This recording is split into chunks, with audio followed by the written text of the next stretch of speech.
Друзья, привет всем, кто изучает русский язык на канале Rustories. Сегодня я прочитаю для вас рассказ о самом богатом человеке на Земле.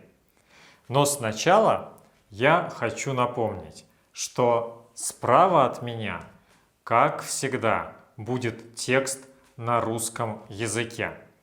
А в субтитрах YouTube есть перевод на английский, немецкий, испанский, португальский и польский языки.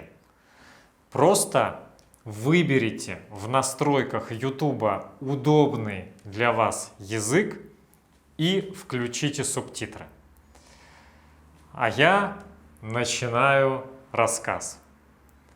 Самый богатый человек, когда-либо живший на Земле, это не Илон Маск и не Билл Гейтс и не император Август, хотя он занимает почетное второе место.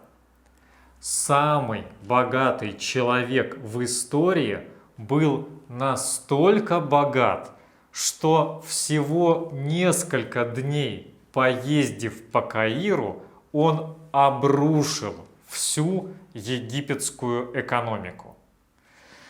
Тем не менее, про него мало кто сейчас знает. Его звали Манса Муса.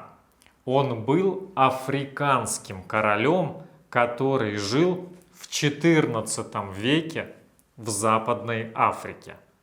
У него было настолько огромное состояние, что историки описывали его как совершенно немыслимое. А вспомнили о Мансе Мусе, потому что о нем рассказала недавно организованная выставка в знаменитом Вашингтонском музее при Смитсовском институте в США. Манса Муса разбогател за счет золота и других природных ресурсов, которых было полно в Западной Африке. В их число входили золото, медь, ракушки каури, специи, жемчуг, соль и другие товары роскоши.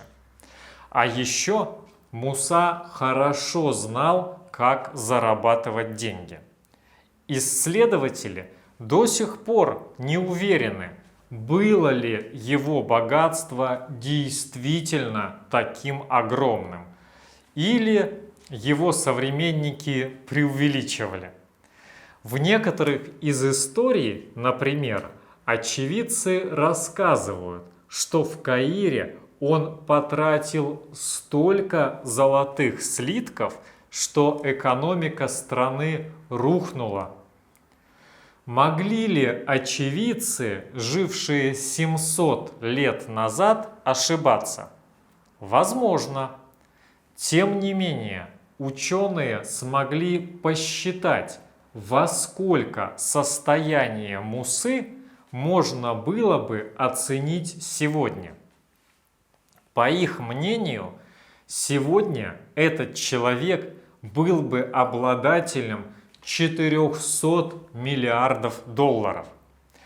Для сравнения, состояние Илона Маска оценивается в примерно 219 миллиардов долларов, по информации Forbes.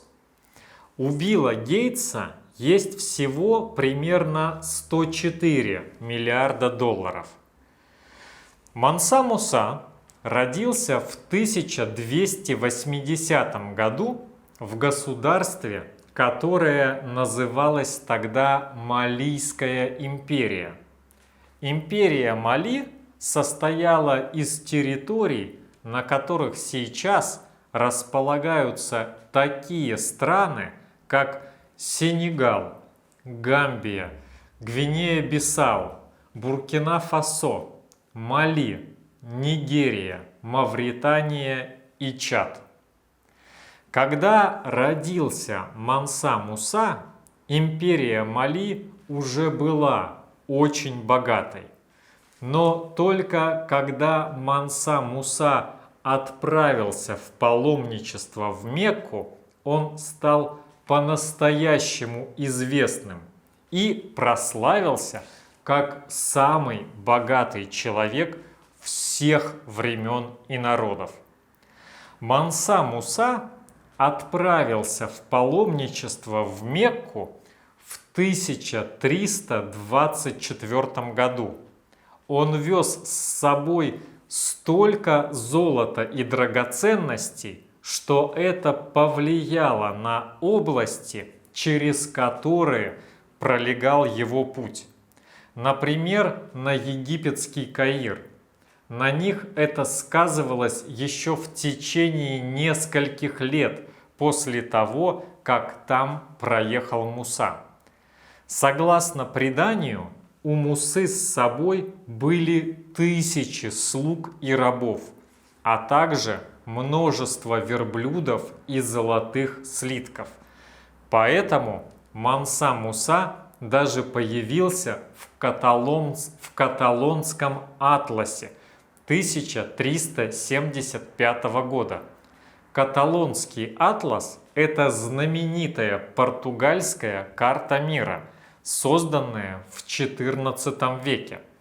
Так вот, на ней его нарисовали как самого важного во всем мире человека. Спустя год Манса Муса, возможно, уже не самый богатый человек в мире, вернулся на родину. В его отсутствие оставленные им военачальники захватили соседнее царство Сангай, а с ним и мощный торговый узел. Возможно, только благодаря этому Мали смогла выдержать потерю своего золота и даже снова расцвести под руководством императора. Кроме этого, Муса привез с собой множество талантливых людей, поэтов, архитекторов, теологов, а с ними и огромную библиотеку книг, которая сделала Мали бастионом культуры и научной мысли. Однако на Манса Мусе успехи династии заканчиваются. После череды великих правителей пришли потомки Мусы, которые умудрились промотать буквально все нажитое империей. Его сын и вовсе отрекся от ислама и назло своему правоверному родителю перешел обратно в язычество. Друзья, вот такая удивительная история. А у меня на сегодня все. Спасибо, что смотрели этот выпуск. До встречи в следующих видео. Огромной вам удачи и пока!